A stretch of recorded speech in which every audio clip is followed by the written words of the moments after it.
Hey, in this lesson, we're going to go over SWOT analysis for online course business planning.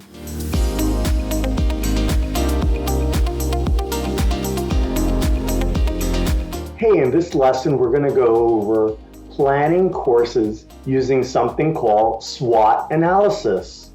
So SWOT stands for strength, weaknesses, opportunities, and threats. And you use it to think about where your strengths are, where you can go, what you need to do different, how to deal with competitors, and how to find and dominate your own space. Okay? So let's go over a couple of different examples. So first, let's start off with strengths. So these are, not only your content skills, but your experiences or functional abilities. Okay? So let's think about writing. So maybe you make courses for writing. So you might really be dominating like a certain kind of poetry, like spoken word or something like that.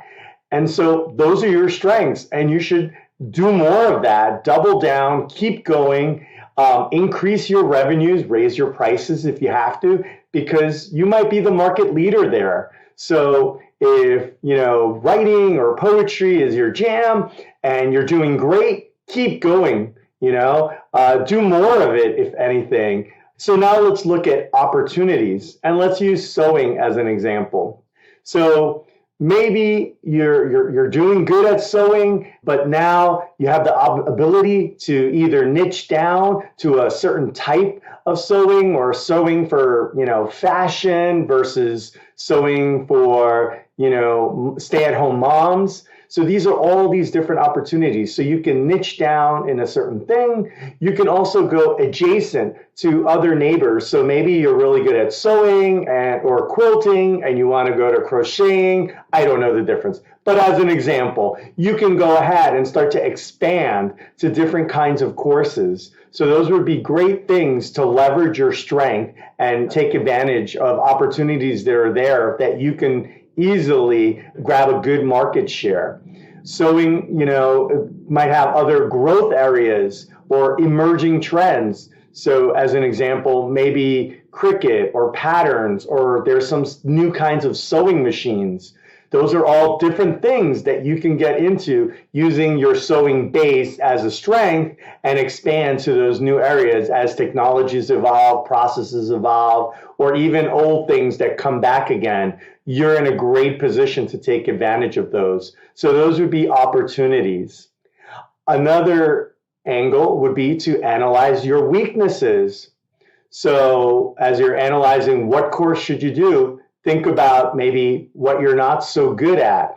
So let's use audio as an example, audio editing.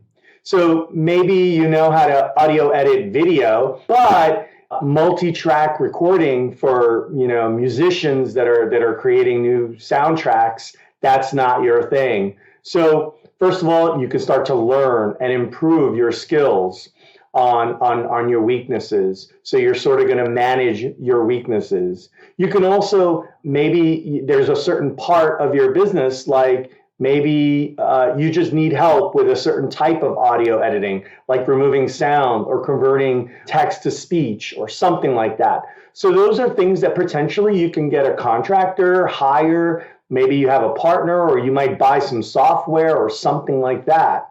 Okay? So along with buying software, that might include tools, hardware, apps, different things like that. Maybe it's a different mic, maybe it's a certain mixer, or something for your studio.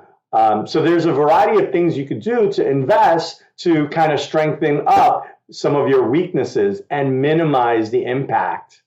Finally, there are threats. And so let's use 3D as an example. So let's just say you teach some courses on 3D.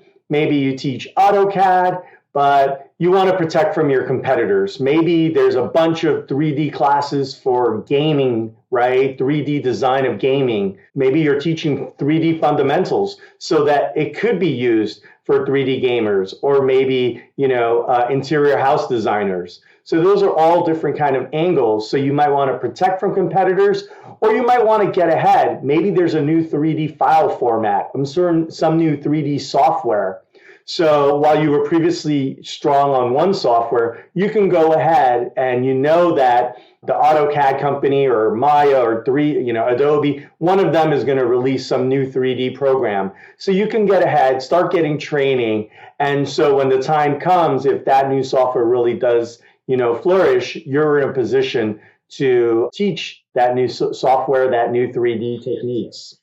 And finally, if you really do have a significant threat, you can exit those markets. So maybe you were an expert at an old 3D program that isn't used anymore. So you can either provide those at a discount or remove those from your catalog as you go ahead and leverage your strengths and your opportunities.